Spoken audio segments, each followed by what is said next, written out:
Hey guys, it's me, Mario, and today we're going to continue Equinus, the spirit horse.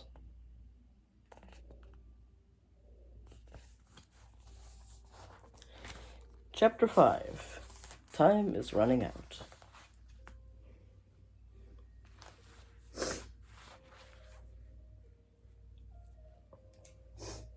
How you guys doing today?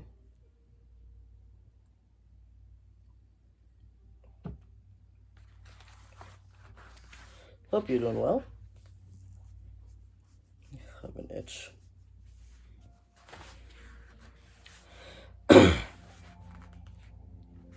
Chapter 5. Time is running out.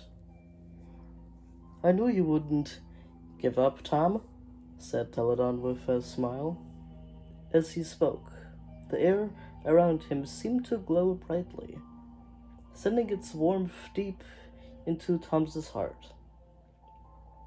His father was proud of him, and that was enough. But then a stab of pain shot through him as he remembered Storm, who was now nothing but an empty shell, refusing to move. He would have no choice but to leave his poor horse behind while he completed the quest. As if he knew what Tom was thinking, Teledon spoke briskly.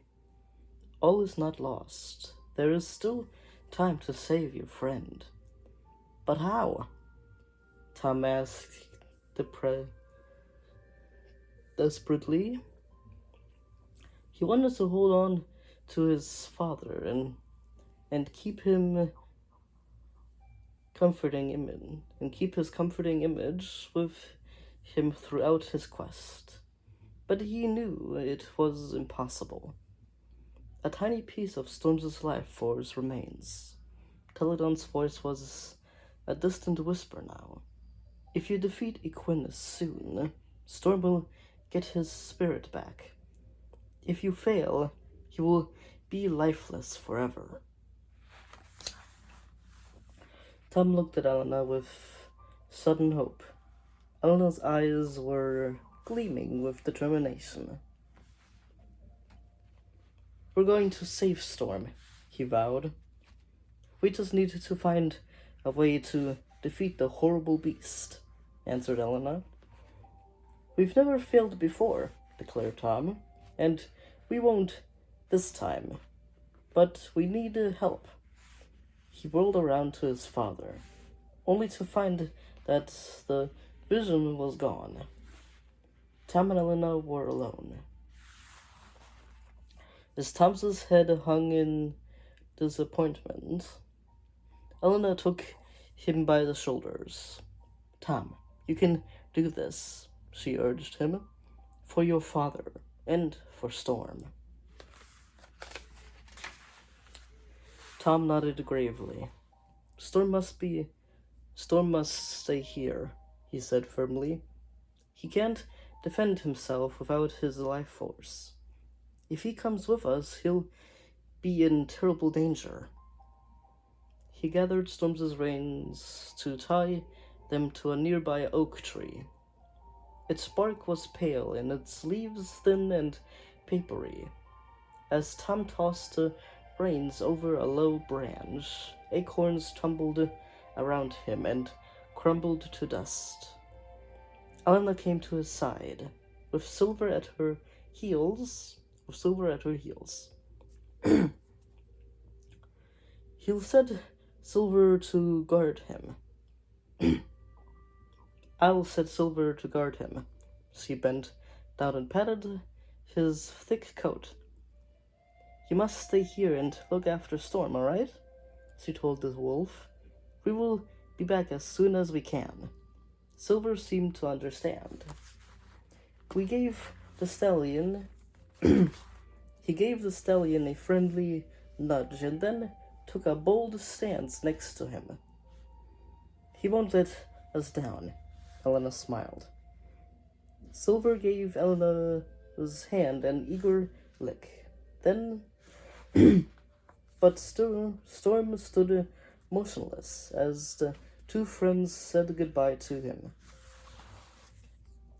Storm wrenched his gaze away from his horse and turned resolu- resolutely towards the dreaded forest. Suddenly, Elena stopped in her tracks. "Tom," she cried, "those trees ahead don't look like they're part of an ordinary forest. I think it's a rainforest." Tom halted as well. He had been so busy worrying about Storm that he hadn't paid attention to how the environment was changing. He took in the dense tangle of huge leaves and creepers. "Well, that's the way Equinus went, so that's the way we have to go," he declared. He strode boldly into the jungle. The trunks were close together, their thick branches stretching towards the sky as if they were fighting each other for the light. The trees were suffocated with vines and ivy. Everything was parched and gray.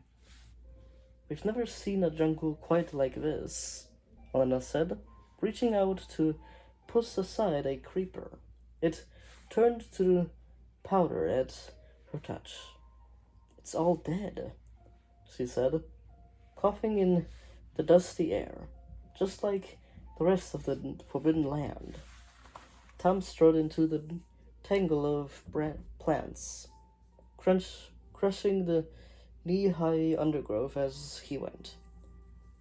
His shoulder brushed against a massive tree trunk and bark peeled away.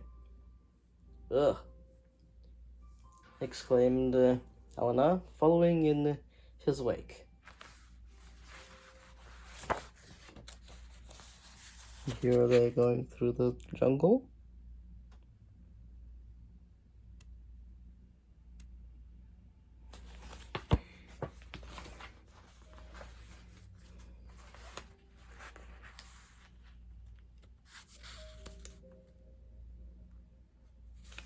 As they drove deeper into the jungle, this ass is clinging to my legs. It's horrible. There's thick with it," agreed Tom.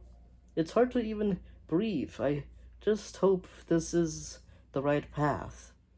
As if in answer, Tom's ghostly map appeared in front of them, glowing in the half-light that filtered through the dense foliage. There on the map was the rainforest, and deep within the trees was a tiny image of Equinus, with a path leading straight to him.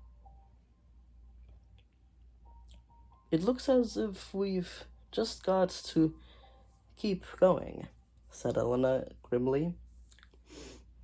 "As the map faded, it won't be long before we find him, or he finds us. I hope he does seek us out. The sooner we find him, the sooner we can defeat him," said Tom. "We need to save Storm as well." "We'll save him. Equinus doesn't stand a chance against the both of us," declared Elena. Tom drew her a look of gratitude. Elena's friendship was the best gift he had. He struck out again through the undergrowth, with Elena a few steps behind. But he had not gone far when he heard Elena cry out. "Get off of me!"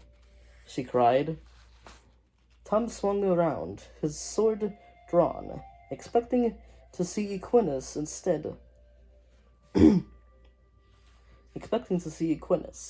Instead, he saw Elena standing by a fallen log.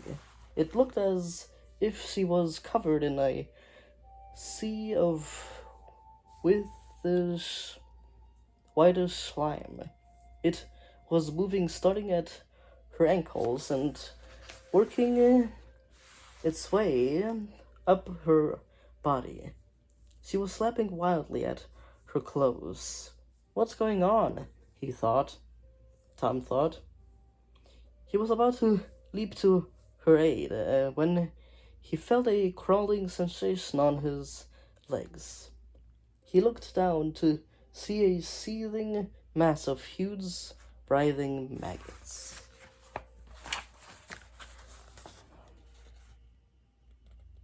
That is the scene that I just read.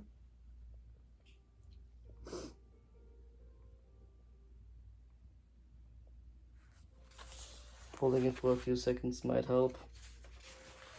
And that was chapter 5.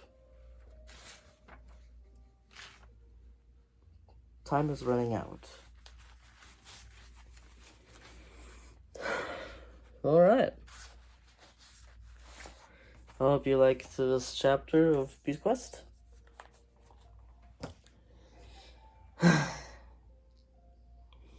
Man.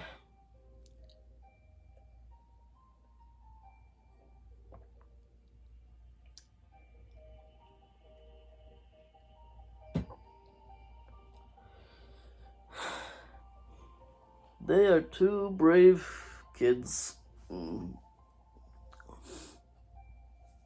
Really brave kids.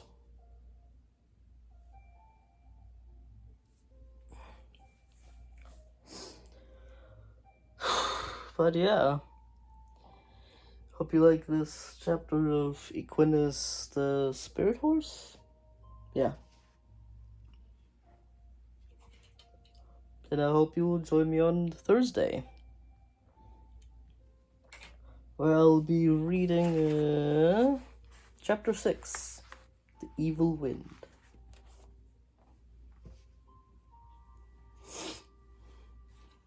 I have a little bit of a different music going on in the background. Hope you don't mind. It seemed kind of fitting. It seemed more fitting to use this one instead of the other one. You know. But yeah, hope you like, subscribe, and hit the bell if you guys are interested in more Beast Quest videos. And other stuff. Other readings that I might do. Well, see you guys in the next one.